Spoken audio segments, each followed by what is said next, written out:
करते हुए भारत बंद को सफल बनाना है। आप सभी से निवेदन है कि अधिकाधिक आप सभी सम्मानित व्यापारी बंधुओं से आग्रह एवं अपील है कि कल 21 अगस्त 2024 को भारत बंद का आह्वान किया गया है। हम आप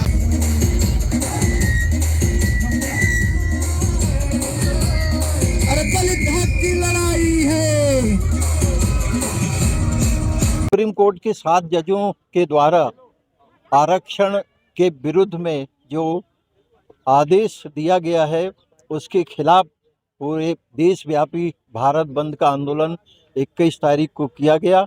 इसके एक दिन पूर्व राजनांदगांव में हमारी महिलाओं सशक्तिकरण के नेतृत्व में एक विशाल मोटरसाइकिल रैली नगर भ्रमण के लिए निकल रही है, जिसका उद्देश्य है कि 21 तारीख को भारत बंद में हमें सभी उद्योगपति व्यवसायी प्रतिष्ठान सहयोग करें, क्योंकि यह आंदोलन अनुसूचित जाति और जनजाति वर्ग के आरक्षण को समाप्त करने का जो कुत्सित प्रयास किया जा रहा है उसका पूरे देश में अनुसूचित जाति जनजाति समाज विरोध करता है। हम जो 21 तारीख का भारत व्यापी बंद का हम पूरे समाज के लोग समर्थन करते हैं और उसी समर्थन में ये राजनांदगांव में भी भारत बंद होगा और अभी हम मोटरसाइकिल रैली निकाल कर संदेश देने जा रहे हैं। बंद को समर्थन किन किन लोगों ने दिया है?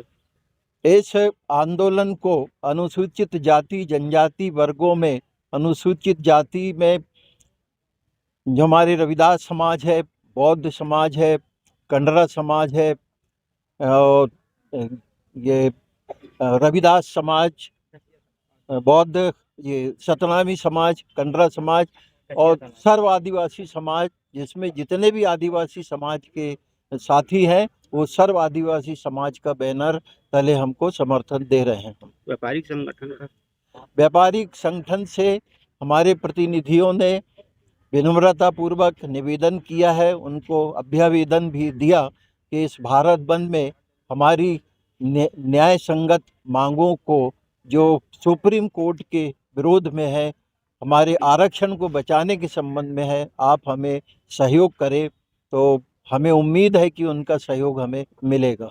बंद के दौरान क्या क्या बंद रहेंगे? स्कूल, कॉलेज, पेट्रोल पंप, क्या? नहीं, बहुत अत्यावश्यक सेवाओं को हमने इस बंद से बाहर रखा है, क्योंकि हमारी इस आंदोलन से ऐसे लोगों को परेशानी ना हो जिन्हें बहुत आवश्यक किसी सेवाओं की ज़रूरत हो, तो उसे ध्यान में रखते हुए भी हमने उनको बाहर रखा है।